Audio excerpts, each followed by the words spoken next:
அனைவருக்கும் வணக்கம். ஓம் நமச்சிவாயா. இன்னைக்கு வந்து இந்த பதிவு எதுக்குன்னா, ஆதித்ய குருஜி அவர்களுக்கு நன்றி சொல்கிற விதமாகவும் என் மனசில் உள்ள சில இதை உங்கள் கூட வந்து நான் பகிர்ந்துக்கிறதுக்கு தான் இந்த வீடியோ வந்து நான் மெயினாக வந்து இது பண்ணேன்.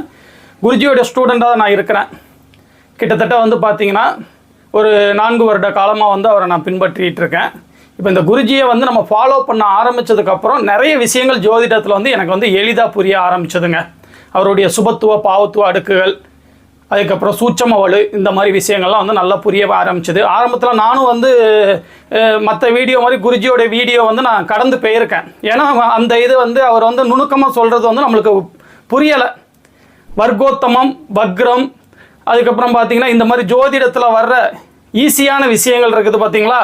7ல் சுக்கிரன் இருந்தால் 8ல் இதுதான், இந்த மாதிரி வீடியோங்களை தான் நானும் பார்த்துக்கிட்டு இருந்தேன். அது வந்து குருஜியோடைய வீடியோ வந்து எப்போவுமே கொஞ்சம் அட்வான்ஸாக இருக்கிறதுனால அந்த டைம் வந்து என்னால் வந்து அதை புரிஞ்சுக்கிட முடியலன்னா நானும் கடந்து போயிட்டே இருந்தேன். ஒரு சில விஷயங்களுக்கு அப்புறம் தான் ஒரு வீடியோ ஒரு தடவை பார்த்து முழுசாக கேட்டு தான் பார்க்குமேன்னு பார்க்கும்போது தான் நிறைய விஷயங்கள் வந்து ஜோதிடத்தை வித்தியாசமான கண்ணோட்டத்தில் சொல்லித்தராரே இவர் அப்படின்னு சொல்லிட்டு அதை ஃபாலோ பண்ணி ஆரம்பித்ததுக்கு அப்புறம் தான் ஒரு கான்ஃபிடென்ட் வந்தது. ஜோதிடத்தில் வந்து இது இருக்கலாம், இல்லாமலும் இருக்கலாம் அப்படிங்கிற காலம் போய் இப்படி தாங்க இருக்கும் அப்படின்னு சொல்கிற கான்ஃபிடென்ட் வந்து குருஜியோட வீடியோ வந்து நம்ம ஃபாலோ பண்ணதுக்கப்புறம் தாங்க கிடச்சிது. ஒரு 10 வருஷ காலமாகவே இந்த ஜோதிடத்தில் தான் இருக்கிறேன். இப்போ குருஜியை ஃபாலோ பண்ணி வந்து என்னுடைய பகுதிகளில் மட்டும் இல்லாமல் ஆன்லைன்லேயும் வந்து ஒரு பிரபலமாக வந்து இப்போ தான் வந்து பெய்கிட்டு இருக்கிறது நல்ல விதமாக. அதுக்கு வந்து குருஜிக்கு முதல்ல நன்றி சொல்லணும் அப்படின்னு ரொம்ப காலமாக வந்து நான் யோசிச்சுட்டு இருந்தேன். நான் வணங்குற அந்த ஈசனோட அருளாலையும் குருஜியோடைய உதவியாலையும் இப்போ நான் நல்ல நிலைமையில் இருக்கிறதுக்காக குருஜிக்கு வந்து வந்து மனப்பூர்வமான பாதம் பணிந்த நன்றிகள் குருஜி. இந்த வீடியோ எதுக்கு நான் மெயினாக வந்து எடுத்துகிட்டு வந்தேன்னா, நிறைய அதாவது எந்த விதிக்கு எதிராக குருஜி செயல்படுறாங்கங்கிறது நம்ம எல்லாத்துக்கும் தெரியும். அந்த அவங்களோட ஸ்டூடெண்ட்ஸு சில பேர் வந்து நெகட்டிவ் கமாண்டுகள் வந்து குருஜியோடைய சுபத்துவ பாவத்துவ வீடியோவை நான் ஃபாலோ பண்ணி போட ஆரம்பிக்கும் போதே எனக்கு தெரியும். தேவையில்லாத கமாண்டுகளை வந்து அடியில் கொடுப்பாங்க அப்படிங்கிறது வந்து தெரியும். இப்போ நேற்று வந்து ஆரம்பிச்சிருக்கிறாங்க. இந்த இதை வந்து நம்ம வந்து வளர விடக்கூடாது அப்படிங்கிறதுக்கும் இந்த வீடியோ வந்து நான் வந்து ஒரு இதாக எடுத்துகிட்டு வந்தேன். ஏன்னா மிரட்டி பார்க்குறது, இந்த மாதிரி வந்து தேவையில்லாத விஷயங்களெல்லாம் அடியில் கொடுத்து வந்து மிரட்டி பார்க்குறது, அப்படிலாம் வந்து மிரட்டிலாம் வந்து உண்மையை மறைக்க முடியாதுங்க. உங்கள் ஜோதிடம் உண்மை வந்து உங்களுடைய ஜோதிடம் உயர்வானதுன்னா குருஜி மாதிரி தைரியமாக லைவ் பண்ண வேண்டியதானே. லட்சக்கணக்கான பேர் மத்தியில் தைரியமாக லைவ் பண்ணுறதுக்கு வந்து ஒரு கட்ஸ் வேணுங்களா. குருஜி சொல்லுவார் கான்ஃபிடென்ட் அப்படின்னு சொல்லுவார். அந்த கான்ஃபிடென்ட் இருந்தால் நீங்களும் பண்ண வேண்டியதானே. பண்ண முடியல. என்ன காரணம்? இப்போ குருஜி வந்து லைவ் நடத்துகிறாங்க. ஒருத்தவங்க வந்து கேள்வி கேட்காங்க, என் பொண்ணு வந்து உங்கள் பொண்ணு வந்து டாக்டர் ஆவாங்கம்மா இப்படி சொல்லுவார், இல்லைன்னா வெளிநாட்டில் இருக்காங்க இப்படி சொல்லும்போது அதுக்கு மாறாக என் பிள்ளை படிக்கையே செய்யாது அப்படின்னாங்கன்னா அங்கே குருஜியோட மதிப்பு மரியாதை என்ன ஆகும்? நான் வெளிநாட்டுக்கே போனதில்லைங்க, என் பாஸ்போர்ட்டே கிடையாதுன்னு சொன்னாங்கன்னா அப்போ என்ன ஆகும்? அப்போ எப்படி அவரால் சொல்ல முடியுது? உண்மை இருக்கிறனால சொல்ல முடியுதுங்க. குருஜி வந்து ஒரு விமர்சனத்துக்கு அப்பாற்பட்ட ஜீனியஸ். எல்லா விதமான விதிகளையும் வந்து பல்வேறு முயற்சிகளுக்கு அப்புறமும் ஆராய்ச்சிக்கு அப்புறம் கஷ்டப்பட்டு கண்டுபிடிச்சார். அவர் வந்து ஒரு கமர்ஷியல் ஜோதிடராக நான் ஆகியிருக்கக்கூடாதுன்னு சொல்லுவார். உண்மைதாங்க. அவர் கமர்ஷியல் ஜோதிடராக ஆனதுனால ஜோதிடத்துக்கு வந்து அது ஒரு இழப்பு தான். இப்போ பெரிய ஆராய்ச்சி. அவர் வந்து கமர்ஷியல் ஜோதிடர் ஆகிறதுக்கு முன்னாடி கண்டுபிடிச்ச விதிகள் தான் ஏராளம். அதை வச்சு தான் இன்றைக்கி வந்து நம்ம இது பண்ணிக்கிட்டு இருக்கிறோம். உண்மையிலேயே வந்து அவர் வந்து ஒரு ஜீனியஸ் தான். விமர்சனத்துக்கு அப்பாற்பட்ட ஜீனியஸ். நம்மளுக்கு அந்த மாதிரி ஏதாவது தெரியுதுங்களா? இத்தனை வருஷம் ஜோதிடத்தில் இருக்கும், அதே மாதிரி ஏதாவது ஒரு விதிகள் தெரிஞ்சதா இல்லை எதுவும் தெரியுதா? இல்லை அவர் இதை சொல்கிறது தான் நம்ம ஃபாலோ பண்ணிகிட்டு இருக்கோம். அப்போ வந்து அவர் ஜீனியஸ் தானே. அந்த அதிபுத்திசாலித்தனம் இருக்க போய் தான் அவரால் வந்து கான்ஃபிடென்ட்டாக வந்து லைவ் நடத்த முடியுது. மாணவர்களுக்கு யூஸ்ஃபுல்லாக இருக்குதுங்க. இதே மாதிரி நம்ம செய்வோமானா நான் செய்ய மாட்டேங்க. இதே மாதிரி ஒரு விதி எனக்கு கிடைச்சதுன்னா அதை வச்சு நான் பிரபலமாகிறதுக்கு தான் பார்ப்போன்னு மற்றவங்களுக்கு வந்து அதை சொல்லி கொடுக்குற மனசு வந்து குருஜிக்கு தாங்க உண்டு. இதே மாதிரி நம்மளுடைய முன்னோர்கள் பண்ணுறதுனால தான் நம்மளுக்கு தெரிஞ்ச விஷயத்தை இன்னொருத்தவங்களுக்கு சொல்லி கொடுத்தா அதில் நம்மளுடைய புகழ் மங்கிரும் அப்படின்னு நினச்சி தான் ஒவ்வொரு விஷயமும் அப்படியே வந்து காலப்போக்கில் அது மறைஞ்சே போயிடுச்சு. அது இல்லாமல் அவருடைய சுபத்துவ பாவத்துவ விதிகளை வந்து எல்லாத்துக்கும் வந்து சொல்லி கொடுத்துருக்காரு. புரிஞ்சுக்கிறதுக்கு வந்து உங்களுக்கு புதனுடைய வலு இருக்கணுங்க. இப்போ என்னுடைய ஜாதகத்தை எடுத்துக்கிட்டிங்கன்னா, என்னோட ஜாதகத்தில் சுக்கிரன் வந்து உச்சமாக இருப்பார். கும்ப வீட்டில் வந்து குருவுக்கும் சுக்கிரனுக்கும் நடுவில் வந்து புதன் இருப்பாருங்க. புதன் வந்து 24 டிகிரியும் குரு 14 டிகிரியும் கும்ப வீட்டில் இருப்பாங்க. பங்குனி உத்திரம்னு சொல்லக்கூடிய பங்குனி உத்திரத்துக்கு அடுத்த நாள் பிறந்தவங்க கன்னி வீட்டில் வந்து பார்த்திங்கன்னா சந்திரன் அமர்ந்து நேராக வந்து சந்திர அதியோகத்திலையும் வந்து இந்த புதன் வருவார். குருஜி சொல்லுவார் குருவோட வந்து புதன் வந்து நெருங்கக்கூடாது அப்படின்னு சொல்லுவார். எனக்கு ஒரு 10 டிகிரிக்கு மேலே விலகின அமைப்புகளாக தான் இருக்கும். மாபெரும் சுபர்கள் சொல்லக்கூடிய குருவோடையும் சுக்கரனோடையும் இடைப்பட்ட பகுதியில் சந்திர அதியோகத்திலையும் சும்மா பலபலன்னு இருப்பார் புதனுடைய 2 வீடுகள் கன்னி வீடு மிதின வீடு ரெண்டுமே வந்து குருவாலையும் அதாவது பௌர்ணமி சந்திரனாலையும் சுக்கரனாலையும் சுபத்துவப்படுத்தப்பட்டிருக்கும். எந்த விதமான பங்கமும் அடைஞ்சிருக்காம இருக்கும். அந்த காரணத்தினால அவர் சொல்ற விதிகள்லாம் என்னால் புரிஞ்சுக்கிட முடியுது, மனசுல ஏற்றிக்கிட முடியுது. ஒரு ஜாதகத்தை கொடுத்த உடனே லட்சக்கணக்கான விதிகளை வந்து மனசுல ஏற்றி எந்த விதிகளை எப்படி எடுக்கணும் அப்படிங்கிறத என்னால் புரிஞ்சுக்கிட முடியுது. அதை புரிஞ்சுக்கிடாத நபர்கள் வந்து குருஜியை எதிர்த்து பேசுறாங்க. அவங்களும் வந்து குருஜியை ஃபாலோ பண்ணாமல் இருந்திருப்பாங்களா? ஃபாலோ பண்ணியிருப்பாங்க. குருஜியுடைய விதிகள் அவங்க மண்டையில் ஏறி இருக்காது, அவங்களுடைய புதனின் வலுவை பொறுத்து. அப்போ அவங்க என்ன செய்வாங்கன்னா, கஷ்டமாக இருக்குது. குருஜி எப்பவுமே சொல்லுவார், நம்மளுடைய ஜோதிட விதியை ஒரு விதிகளுக்குள்ளே வந்து அடக்க முடியாது, ஒரு சாஃப்ட்வேருக்குள்ளே அடக்க முடியாது அப்படின்னு சொல்லுவார். அப்படி அடக்க முடிகிறது அவங்களுக்கு ஈஸியாக இருக்கிறதுனால அதை அவங்க ஃபாலோ பண்ணுறாங்க. பண்ணிட்டு போங்க, தப்பு இல்லை, உங்கள் விதி உங்களுக்கு பெருசு. ஆனால் வந்து இதை மட்டம் தட்டணும் அப்படிங்கிற வந்து அவசியம் கிடையாதுல்ல. இதை வந்து நீங்கள் குறை சொல்லக்கூடாதுங்க. அப்படி குறை சொல்கிறவங்களா இருந்தால் நீங்கள் லைவ் நடத்துங்க, உங்களுடைய மெத்தடை பிரபலப்படுத்துங்க, எல்லாத்துட்டையும் கொண்டு போய் சேருங்க. குருஜியோட மெத்தட் எளிமையாக இருக்கிறதுனாலையும் பாமர மக்களுக்கும் புரிகிற மாதிரி இருக்கிறதுனால இப்போ அவங்க வந்து எய்த்து கேள்வி கேட்க ஆரம்பிக்கிறதுனால நம்ம மேலே கோபத்தை வெளிப்படுத்துறாதுங்க. இந்த மாதிரி வந்து கமெண்ட் வந்து தயவு செய்து வந்து அடியில் வந்து போடாதீங்க. உங்களுக்கு உண்மையிலேயே ஜோதிடத்தை வந்து நல்லபடியாக கற்றுக்கிட்டோம்னா குருஜியோட வீடியோவை போய் ஃபாலோ பண்ணுங்கள். கிட்டத்தட்ட 650 வீடியோ கிட்ட ப்ரீமியம் வீடியோவும் 160 கிட்ட ஆன்லைன் வகுப்பு 3500க்கு மேலே யூடியூப்பில் வந்து வீடியோவும் போட்டிருக்காரு. அதை முழுமையாக அதை படிங்க. அதை படிக்காம அறகுறையாக தெரிஞ்சுக்கிட்டு வந்து சுபத்துவம் பாவத்துவம் அப்படிங்கிறதெல்லாம் பற்றி வந்து நம்ம பேசக்கூடாது. முழுமையாக வந்து சொல்லுங்கள். அதில் வந்து அவர் சுபத்துவத்தோட படிநிலைகளை வந்து அழகாக குறிப்பிட்டிருப்பார். இப்போ நேற்று வந்து ஒரு பழக்கடை வீடியோ ஒன்று போட்டேன். அதை பார்த்த உடனே வந்து ஒருத்தர் வந்து கமெண்ட் பண்ணுறாரு, இது வரைக்கும் எனக்கு நல்லபடியாக வந்து வணக்கம் குருஜி, நீங்கள் நல்லபடியாக வீடியோ போடுறீங்க அப்படியெல்லாம் வந்து ஒரு போர்வையில் ஸ்லீப்பர் செல் மாதிரி இருந்துக்கிட்டு நேற்று திடீர்னு ஒரு கமெண்ட் வருது, நீங்கள் தப்பாக சொல்கிறீங்க, இந்த மாதிரி சொல்லி வாடிக்கையாளர்களை ஏமாத்துறீங்க. என்ன காரணம்? அவங்களுக்கு வந்து வேலை குறையுது. அதாவது எங்களை மாதிரி நபர்களால் அவங்களுக்கு வாய்ப்புகள் பறிக்கப்படுறதுனால அவங்க கமாண்டில் வந்து இந்த மாதிரி பண்ணிட்டு இருக்காங்க. இப்போ நான் போய் யாரோடைய கமாண்ட்லையாவது போய் அப்படி பண்ணிட்டு இருக்கேன்னா, உங்கள் ஜோதிட முறை தப்பு, நீங்கள் இப்படி பண்ணக்கூடாது பண்ணுறதில்ல. ஏன்னா எனக்கு இதிலேயே பிஸியாக இருக்குது, குருஜியோட அருளால் பிஸியாக இருக்கனால என்னால் போக முடியலை. ஆனால் பண்ணிக்கிட்டு இருக்காருங்க. வந்துக்கிட்டு நீங்கள் தப்பாக சொல்கிறீங்க, இங்கே வேணும்னா எனக்கு வந்து பதில் சொல்லி விளக்கம் தாங்கலாம். நான் 5 வருஷமாக நான் படிச்சிருக்கேன். குருஜியோட 40 வருஷம் அனுபவம். இதை வந்து இவருக்கு வந்து 5 வரியில் வந்து இவர்களுக்கு பதிலாக நம்ம கொடுக்கணுமா? அவசியம் இல்லைங்க. அப்படி பதிலாக கொடுக்கணும் அவசியம் கிடையாதுங்க.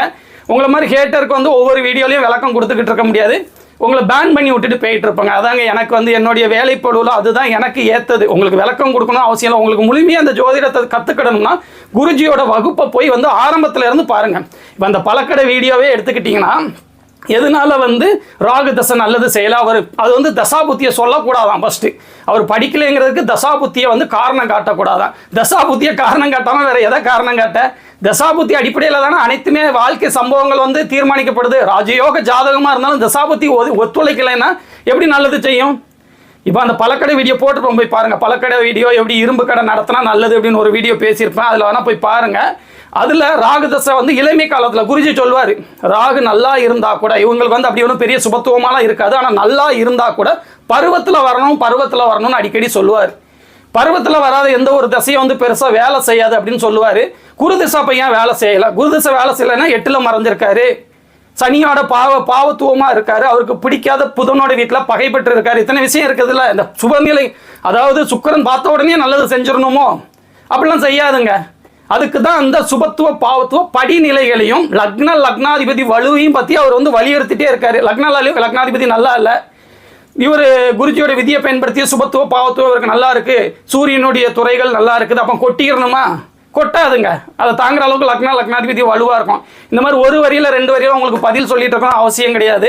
நீங்கள் இப்போ வந்து குருஜியோடைய வீடியோ வந்து முழுமையாக பாருங்க. அப்போ தான் இந்த மாதிரி விஷயங்கள்லாம் உங்களுக்கு வந்து புரியும்.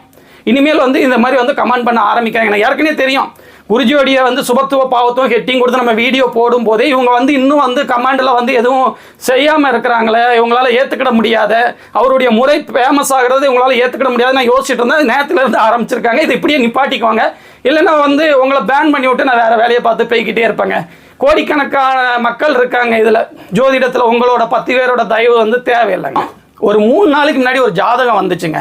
அந்த ஜாதகத்தை பார்த்தீங்கன்னா 7 லட்ச ரூபா. அதாவது அவங்க வந்து ஒன்றும் சொல்ல அழுதுட்டு இருந்தாங்க. பெரும்பாலும் வந்து இப்போ ஆன்லைனில் தான் நான் வந்து ஜாதகம் பார்க்குறது, நேரில் யாரையும் அலோவ் பண்ணுறதில்ல. என்ன காரணம்னா டைம் ஆயிடுதுங்க. அதாவது ஜோதிடத்தை அவங்களுக்கு மட்டும் அவங்க பார்த்துக்கிடாம ஜோதிடத்தை பற்றி சில சந்தேகங்களை கேட்பாங்க. அப்படியே அந்த கான்வர்சேஷன் நீண்டுகிட்டே போகும்.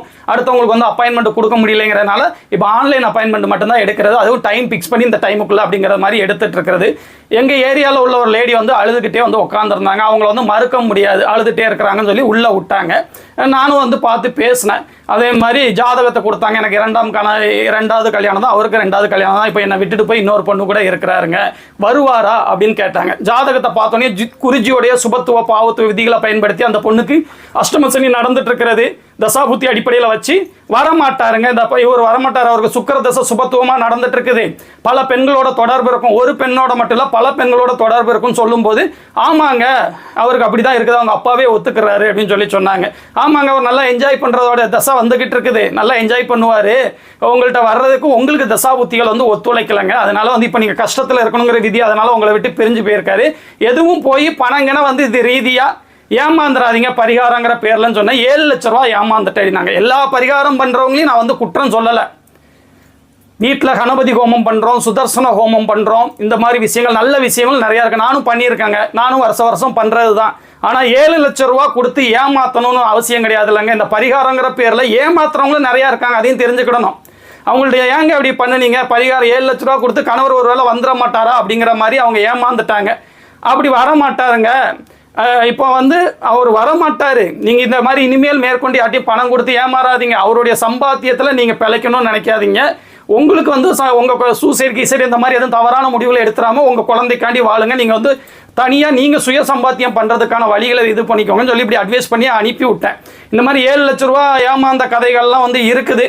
நான் எல்லா பரிகாரம் சொல்கிறவங்களையும் நான் குற்றம் சொல்லலை. இப்படியும் வந்து ஜோதிடத்தில் வந்து நம்மளுடைய பேரை சீர்குலைக்கிறதுக்கான நிகழ்ச்சிகள் வந்து நடந்துக்கிட்டு தான் இருக்குது அப்படிங்கிறத தெரிஞ்சுக்கிடணும். இதெல்லாம் எதுக்கு நான் சொல்கிறேன்னா, ஜோதிடத்தோட மக்கள் வந்து எந்த கண்ணோட்டத்தில் ஜோதிடத்தில் வந்து பேர் சம்பாதிக்கிறதுக்கு இதுவும் ஒருத்தங்க இப்படி சுற்றிட்டு இருக்கிறாங்க. இதே மாதிரி குருஜியோடைய விதிகளை பயன்படுத்தி ஏகப்பட்ட விஷயங்களை வந்து நான் வந்து சொல்லியிருக்கேங்க. ஃபஸ்ட்டு இதெல்லாம் வந்து சொல்லும்போது எனக்கே அவங்க ஒரு ஆச்சரியமாக இருக்கும். அந்த எதிரில் உள்ளவங்க வந்து பிரமிச்சு போகிறது, அவங்களுக்கு வந்து நம்ம சொல்கிற மாதிரி ஒரு நல்லது நடக்கும்போது எனக்கே வந்து ஒரு பிரமிப்பாக இருக்கும். டைரி போட்டு நம்ம வந்து சாதனைகள் அப்படின்னு சொல்லி எழுதி வைக்கணும் அப்படிலாம் ஆசைப்பட்டாங்க. இப்போ அது பண்ணுறது இல்லைங்க. ஏன்னா தினம் ஒரு சாதனை தான், அதனால் அதெல்லாம் பண்ணுறது இல்லை. ஒருத்தர் 2 கோடி ரூபா அவர் ஒன்றும் சொல்ல சைலண்டாக வந்து உட்காந்துருந்தார். இந்த மாதிரி 6ஆம் அதிபதி தசை 6ஆம் அதிபதி நடந்துட்டு இருக்கு, உங்களுக்கு ஜென்மசனி அஷ்டமசனி இது போன்ற இதில் 2ல் ஏதோ ஒரு காலகட்டத்தில் இருந்தார். கண்டிப்பாக ஜாமீன் கையெழுத்து இந்த மாதிரி விஷயங்கள் போடக்கூடாது, என்ன போட்டேங்க. 2 கோடி ரூபாய்க்கு இன்னொருத்தருக்கு ஜாமீன் கையெழுத்து போட்டு மாட்டிக்கிட்டு வந்து உட்காந்துருக்கேன்னாரு. இது தாங்க ஜோதிடத்தோட வெற்றி. அதே மாதிரி இன்னொரு எங்கள் ஏரியாவில் உள்ள ஒரு காய்கறி கடையோட நபர் வந்து கண்ணீர் வடிச்சிட்டார். ஆண் தான். 2 கோடி ரூபா இந்த மாதிரி போகக்கூடிய ஒரு இடத்த 50 லட்ச ரூபாய்க்கு சைன் பண்ணி கொடுத்துட்டாங்க. திருப்பி கிடைக்குமா, என்னோட கூட பிறந்த தம்பி தானாரு.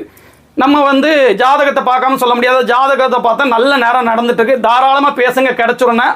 அடுத்து ஒரு 10 நாள் கழித்து வந்தார். இதே மாதிரி வந்து நீங்கள் வந்து உங்கள் ரிலேஷனெல்லாம் வச்சு சேர்ந்து பேசுங்க, நான் வந்து ஃபோன் பண்ணி தாங்க கேட்டேன், எடுத்துக்கோன்னு சொல்லிட்டாங்க, ரொம்ப சந்தோஷம் அப்படின்னு சொல்லிட்டு போனாருங்க. இந்த மாதிரி நிறைய நடக்கும். 18 வருஷமாக குழந்தை இல்லாத ஒருத்தங்களுக்கு வந்து குருஜி விதியை பயன்படுத்தி குழந்தை வந்து பிறக்கும்னு சொன்னது. புற்றுநோயில் இருந்து மீள முடியாத ஒருத்தங்க வந்தாங்க, கிரிட்டிக்கலாக இருக்காருனாங்க. நான் நினச்சிருந்தேன்னா பரிகாரம் மூலியமாக பணம் பறிக்கிற நபர்களாக இருந்தால் அவங்களோட இயலாமையை பயன்படுத்தி பணத்தை பறிச்சிருவாங்க. அப்படி இல்லைன்னா அவர் ரொம்ப கிரிட்டிக்கலாக இருக்கிறார், நம்ம ஏன் ஜோதிட விதியை பயன்படுத்தி பலன் சொல்லணும், அதான் வந்துடுச்ச மேட்ரு, அவர் பிழைக்க மாட்டார். அப்போ அதை பயன்படுத்தி வந்து இல்லைங்க உங்களுக்கு மாங்கல்ய பாக்கியம் சுமாராக இருக்கும், இவர் பிழைக்க மாட்டார், ஏன்னா உயிர்கொல்லி புற்றுநோய் அப்படி இப்படின்னு வந்து நம்ம ஜோதிட சொல்லலாம். ஆனால் குருஜி எப்போன்னு சொல்லுவார்னா, விதிகளை பயன்படுத்தி நீங்கள் எப்போவுமே வந்து ஜோதிடத்தை சொல்லுங்கள், அதுதான் என்னைக்கு வெற்றி தரும்னு சொல்லுவாங்க. அதே மாதிரி அவங்க பிள்ளைங்களோட ஜாதகத்தில் தகப்பனை பிரியிற அமைப்போ, மனைவிக்கு வந்து கணவனை இழக்கக்கூடிய அமைப்போ, அவருக்கே வந்து ஆயுள் பங்கு வந்து அவ்வளோ சீக்கிரமாக உயிர் பிரிய அமைப்புக்குள்ள இல்லைங்கிறத நம்பி உங்கள் கணவருக்கு எதுவும் ஆகாதுங்க, பழச்சு கூட வருங்க அப்படின்னா. போன வாரம் அந்த அம்மா வந்து இந்த மாதிரி ட்ரீட்மெண்ட்லாம் பண்ணுவாங்க, இப்போ வந்து முழுசாக குணமடைஞ்சிட்டாருன்னு சொல்லி வந்திருக்கு ஸ்கேனில் அப்படின்னு சொல்லி சந்தோஷப்பட்டாங்க. அவங்களோட வாய்ஸை கூட வந்து நான் ஷார்ட்ஸில் வந்து நான் இந்த ஜோதிடத்தோட நலனுக்காண்டி நான் போட்டு விட்டேங்க. நான் இப்போ சொன்ன விஷயங்கள்லாம் வந்து ஒரு மெய் சிலிக்கிற விஷயங்கள் தான் ஜோதிடத்தில். குருஜியோட விதியை பயன்படுத்தி 1000 மாணவர்கள் வந்து வாழ்ந்துட்டு இருக்காங்க. இந்த ஜோதிட உலகமும் வந்து அவருடைய விதிகளை பயன்படுத்தி வாழ்ந்துட்டு தான் இருக்கும். நம்ம வாய் கூசாமல் என்னன்னாலும் ஈஸியாக சொல்லிடலாம், இது சரியில்லை அது சரியில்லைன்னு சொல்லிடலாம். ஆனால் உண்மையை வந்து ரொம்ப காலம் வந்து மறைக்க முடியாதுங்க. அதனால தான் இத்தனை வருஷ காலமாக அவர் புகழோடு இருக்கிறாரு. அவரை வந்து நீண்ட காலம் அவர் எப்பவுமே சொல்லுவார், 1000 ஆண்டுகள் கடந்து என்னுடைய விதி வந்து நிலச்சி நிற்கும் அப்படிம்பாரு. உண்மைதாங்க. எங்களை போன்ற மாணவர்கள் அடுத்தடுத்து வந்து குருஜியுடைய சுபத்துப பாவத்துப சூட்சம வலு விதி வந்து 1000 வருடங்கள் கலந்து வந்து இந்த ஜோதிட உலகத்தில் வந்து நிலச்சி நிற்கும். குருஜி அவர்களுக்கு வந்து பாதம் பணிர்ந்த நன்றிகள். ஓம் நமச்சிவாயா.